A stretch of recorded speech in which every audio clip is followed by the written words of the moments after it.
各位线上的同修，大家晚安，大家好，欢迎大家来参加线上读书会。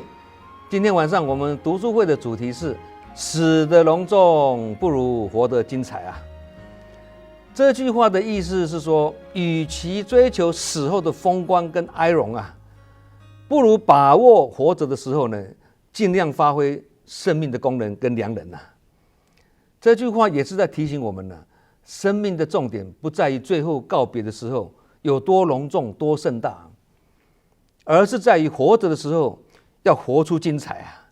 进而去影响别人呐，让生命在活着的时候就能发光发热啊。那死的隆重不能说不好啦，有些人就是有这个条件啊，甚至不隆重还不行呢，因为他的死是全球大事件啊，例如啦以前的那个戴安娜王妃嘛，她的葬礼吸引全球20多亿人在观看呢，伦敦街头是挤满了悼念的人潮啊，还有以前的那个苏联领袖啊，斯大林啊，他的葬礼也是极为盛大，数百万的那个苏联人民哀悼遗体的甚至被保存在红场啊。然而后来他的专制统治呢，受到后世人的批判，民生呢也受到影响这个说明呢，死的隆重并不代表死的有价值哦。现在有一些社会名人或艺人甚至包括黑道大哥因为他们很出名嘛，所以死后也是获得广大社会的关注甚至媒体新闻也大肆报道但这并不意味他们的生命都是精彩或有意义，不一定因为呢，恶名昭彰也是名浪得虚名也是名其他如什么沽名钓誉、声名狼藉啦、恶名远播啦、遗臭万年啦等等，也都是名甚至名不符其实也是有名所以出名也要看是出什么名那这些人也可能都是死得很隆重但活着的时候对国家社会是否有贡献或有意义呢？那这个就很难讲了也因此才说嘛，死得隆重不如活得精彩嘛。那这个精彩至少要值得人家称颂而不是人神共愤或为人不耻的那个就不对了。对，历史上有一些独裁者，虽然在位的时候是权势滔天权倾一时那死后可能也有很盛大的国葬丧葬仪式甚至是办得很隆重，但历史上的评价却是负面的、不好的。不过像希特勒他也是独裁者，是个独裁领袖嘛，但是他的死却一点也不隆重没有公开的仪式，也没有隆重的纪念他是在苏联的红军攻入总理府的时候呢，希特勒跟他的情妇在地堡里面自杀，希特勒是什么？举枪自尽那情妇是什么？服毒身亡两个人的遗体呢，还被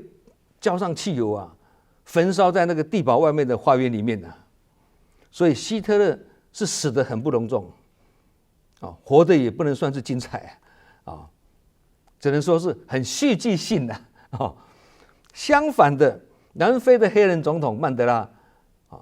曾被监禁27年这个他选择了原谅对手，最后推动南非种族和解嘛，创造了历史那他去世的时候也是没有特别隆重的葬礼但他的精神却影响世界所以这些历史名人的生前死后各有不同的遭遇那美国职业篮球巨星布莱恩他在直升机坠毁的事故中往生嘛，这也是死于非命家属也是选择不公开仪容还有大家都知道藏传的佛教徒选择天葬，往生后天葬，把遗体呢放在这个山顶上让秃鹰呢去吞噬遗体认为这个是回归自然的一部分那这种情况下呢，也不会保留公开仪容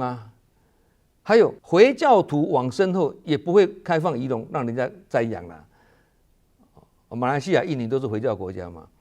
他们往生之后，短短几天之内就要迅速处理的土葬，让亡者回归尘土啊。那其实人死了之后，后事是否办得很隆重了，不是很重要了，也不必大做文章了。生前如果是无恶不作啦，后事再办得怎么样隆重呢，也没有什么意义了所以不是靠人念一念经啊，或做个法会或做忏就可以把生前业障消掉啊。生前坏事做尽，死后才来做法会超度，哪有这样的道理呢？对不对？一念心转，万境转，万境都转了，业障自然也是跟着转了这就是慧从善解得自在啊。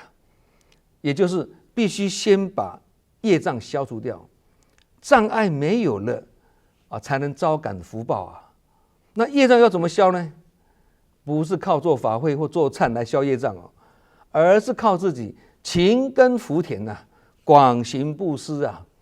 以自己所造的福去消自己过去所造的业，这样才有可能以福转业了。那要这样呢，也是要在活着的时候呢，尽量付出自己的身体功能也就是让自己活得很充实、很精彩、有意义才有可能看到效果证严上人在他所著这个《法譬如水》这本书里面有提到说要用智慧去处理业障才能有效转化业障要如何智慧处理呢？就是用感恩心跟欢喜心去接受并且说呢，消业跟消苦之道，唯有甘愿。若不甘愿，就会冤冤相报，没完没了了这些都是活着的时候呢要去体认的事情不是等死了以后靠诵经做法会来大做文章不是这样子的。司马迁有一句话这样说了人固有一死，或重于泰山，或轻于鸿毛意思是说人终究会死有些人的死是意义重大，有些人的死却毫无价值这主要是取决于他们生前做了什么，也就是生命的核心价值是什么，以及死后对后世人产生什么样的影响这就是孔子所说的君子即莫世而民不称的道理啦。那这句话跟死得隆重不如活得精彩，在观念上也是有相通之处他的意思是说，哎呀，君子最痛恨的是什么？自己一辈子过得庸庸碌碌啦，忙忙碌碌的啦，死后呢都没有留下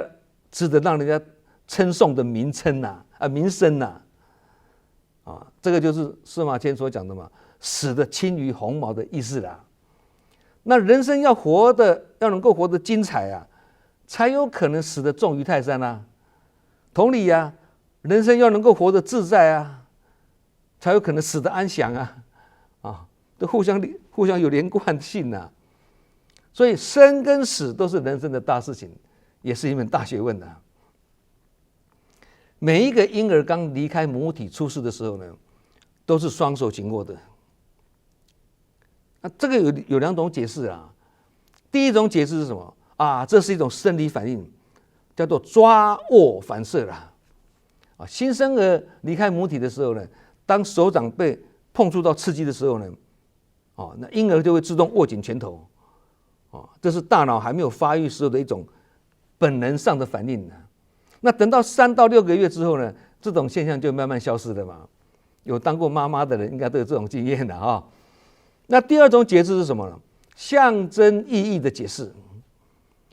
出世的时候婴儿双手紧握，象征着什么？准备开始要掌握人生的权势、名利、地位、财富等等这个是从哲学跟宗教的角度呢来给它做象征意义上的解释的不过这样的解释也是蛮贴切的然而每一个人在往生的时候都是双手放开的，那最后是什么道理也是两种解释。第一种解释是什么？人往生后肌肉神经系统已经失去了啊，没有这个肌肉神经系统了，所以而进入什么松弛的状态，双手身体一放松了，双腿都自然张开了，然后慢慢的呢，肌肉又开始变得很僵硬，死了以后身体变得很僵硬嘛，然后全身僵硬了。那第二种也是象征意义上的解释啊，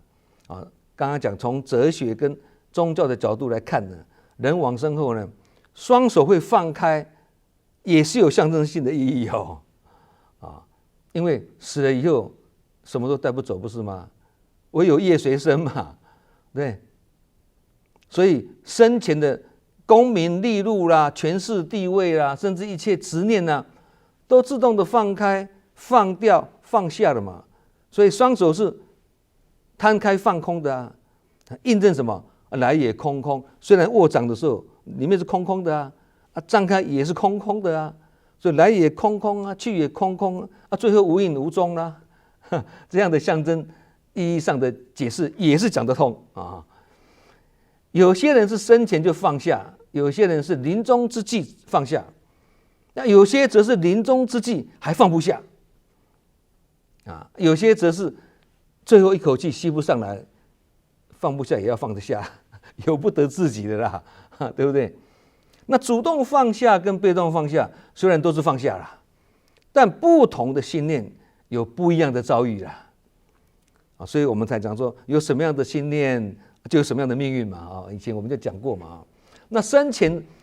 前主动放下是活得自在，所以能够死得安详，无牵无挂。那被动放下是由不得自己啊，是充满的无奈，甚至有缺憾，这样要死得安详就比较困难了。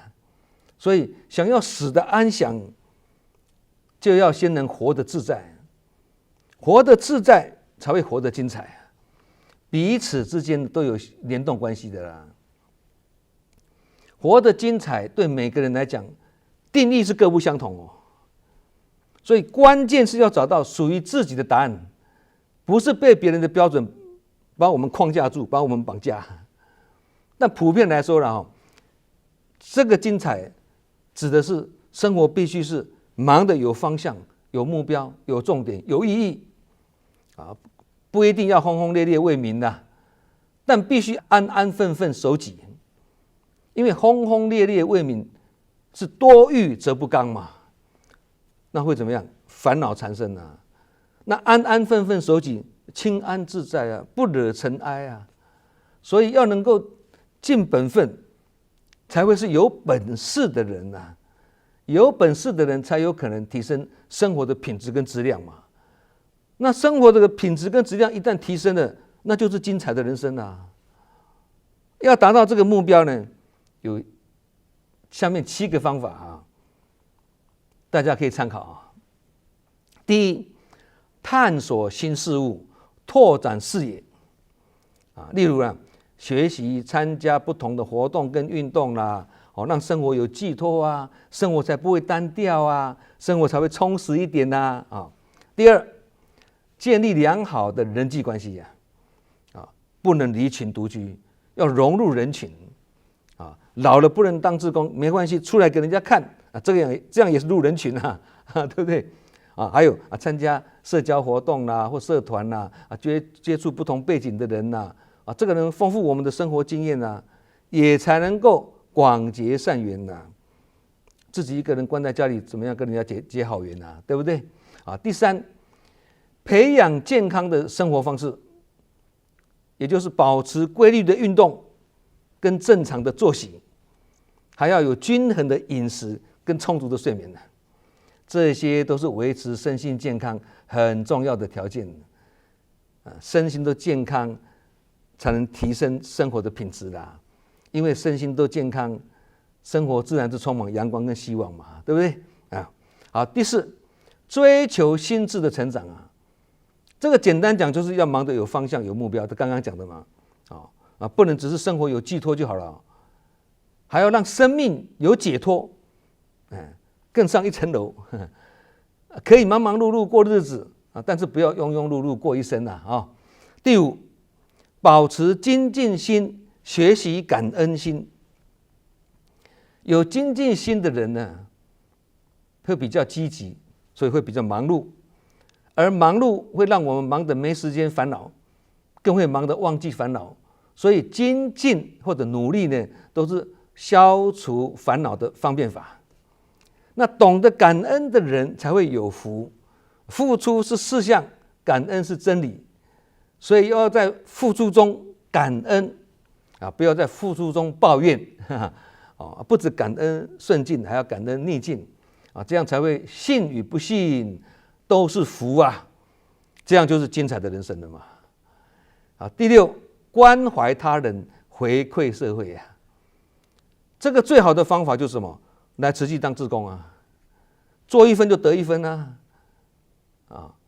越做越欢喜啊，这样就是生活有寄托、有重心，人生有价值的嘛。这个就是精彩的人生啊。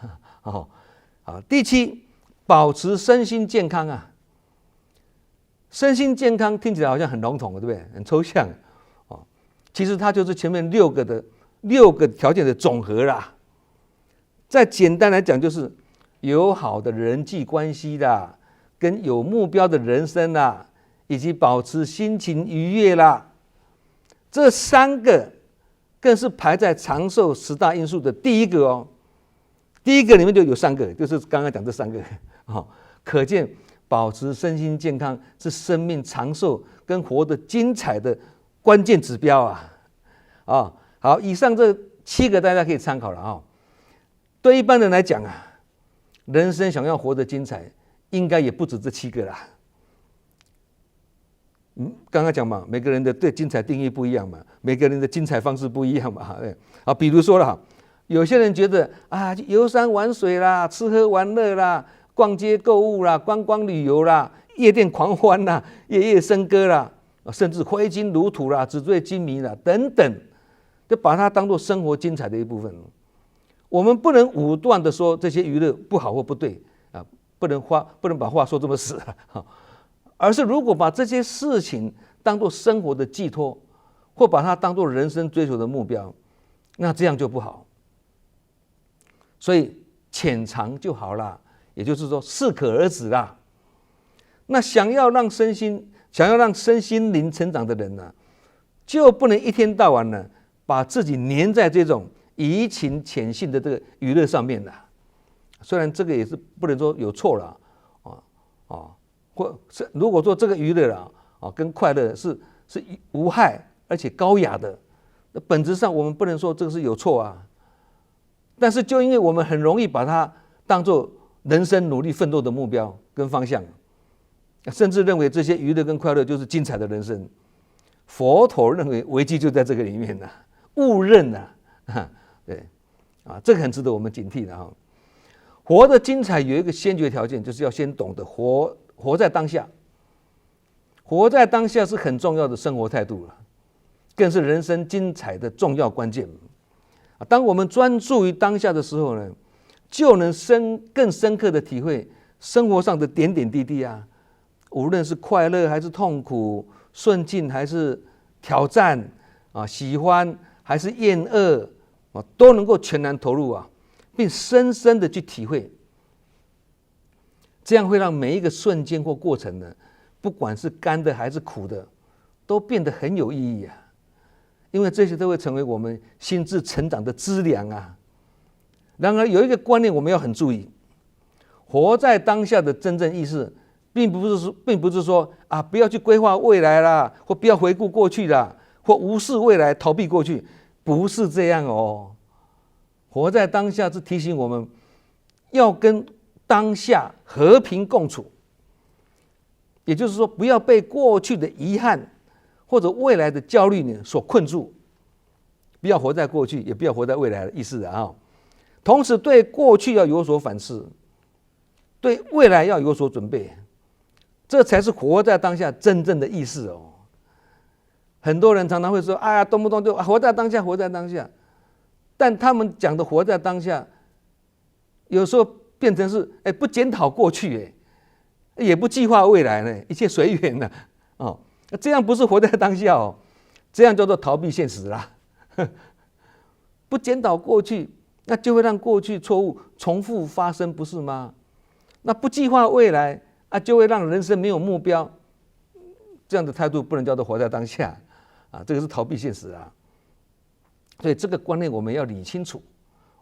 当我们能活在当下的时候呢，我们会发现自己的选择会更专注有力因为心无旁骛就是专注在当下嘛。那这种感受也会很真实、更清楚、更贴切啊。生活也会因此变得更精彩、更积极所以千万不要因为后悔过去、担心未来而造成迷惑现在那这样这个就跟活在当下是背道而驰有一些人呢，因为过去的事而走不出来这样就不好，一切要往前看。有一位妈妈了儿子年纪轻轻就意外往生了那这个妈妈呢非常的悲痛想念儿子的心呢让她消沉了很长一段时间有一天呢，在慈济委员的陪伴下呢，来金寺拜见证严上人，上人就对他辞世哎呀，这种丧子之痛我能理解，但是你不能这样一直消沉下去难道你不希望儿子走得安心吗？这位妈妈说到了我有为我儿子做佛事上人就回答他了，无论你做多少佛事，也只是安你自己的心而已啦，对你的孩子不见得有帮助因为你如果自己的心不能安，你儿子的灵也绝对不安，这样就变成什么？生者心不安，亡者灵不安上人并且说了，已经拉不回来的风筝就应该让把绳子剪断，让它自由自在的高飞，这样他才能解脱啦你这样母子的感情线拉得这么紧，叫儿子如何去投胎呢？那这位志工又问那请问师父，我的心要寄托在哪里呢？上人回答他说，将对儿子的爱用在所有同年龄的孩子身上，这是对儿子最好的纪念，这样就是化小爱为大爱，化污浊为清净以上这一段是证严上人跟这位妈妈的对话了，里面有很多正信的智慧，可以让我们很受用还有一位呢很孝顺的女儿因为母亲长期被病苦折磨了而往生的啦，她从此抑郁寡欢生活变成了无生趣因此呢就跟公司请了长假自闭在自己家里面了。那原本是一个有朝气活力的年轻人却变成好像得了忧郁症一样，精神很萎靡，他的外表一看就是精神有问题因为好像生病的病人一样没有生气但在家人的陪伴下，他来拜见证严上人，那上人对他开示说道世上最苦莫过于病苦，妈妈现在了苦了，我们应该替他感到高兴，也应该为他祝福。你跟妈妈的情牵得这么重，妈妈在天之灵要怎么去投胎呢？并且说你要找事情来做，让工作填满自己的生活，这样心灵才不会空虚。你现在最需要的就是去接触人群，你不能封闭自己，不能把自己关在家里，越关闭自己就越走不出来，走出去接近人群，才会接受到人群的祝福，也才不会越想越辛苦这也是一段很精彩的智慧开示让我们学习良多了悲情有两种，一种是慈悲之情，一种是伤悲之情慈悲之情就是非常慈悲，但智慧跟不上，造成执着于自己的慈悲，变成意识形态上的慈悲这个就是一种法执情况恶化的时候变成悲魔悲魔上升，这个也是很严重过头的啦。那伤悲之情呢，就是对亲朋好友往生的那种伤痛之情虽然有情有爱很难割舍，但还是要学习绝有情而不是迷情尤其做子女的，要做孝子，也要看是智慧之孝还是愚痴之孝啊。呼天抢地或亲情紧紧牵绊，像刚刚那2个例子一样啊，这反而会让亲人失去投胎的机会啊。即使投胎了，生下来的婴儿也是会吵吵闹闹，很难带啊。甚至投胎之后呢，胎死腹中嘛，就是这样的道理啊。这个在我们生活中都有很多这样的例子嘛，对不对？所以叫不回来的或救不回来的，我们就要深深的祝福他，这样才是帮到他。这样的生死学呢，也是一门大学问了，没有正信的思想是做不到的。其实即使有在学佛的人，也未必做得到。这就是我们常讲的，有在闻法，但却派不上用场。明明生活周遭都是佛法，但碰到紧急时刻呢，却拿不出一点办法。这样就是有法入心，但是没有法入行啊。这样佛法就白学了。那证严上人曾经对往生后的助念也有所开示哦。靠别人念不如自己家人念，自己家人念不如自己念，自己念不如自己做。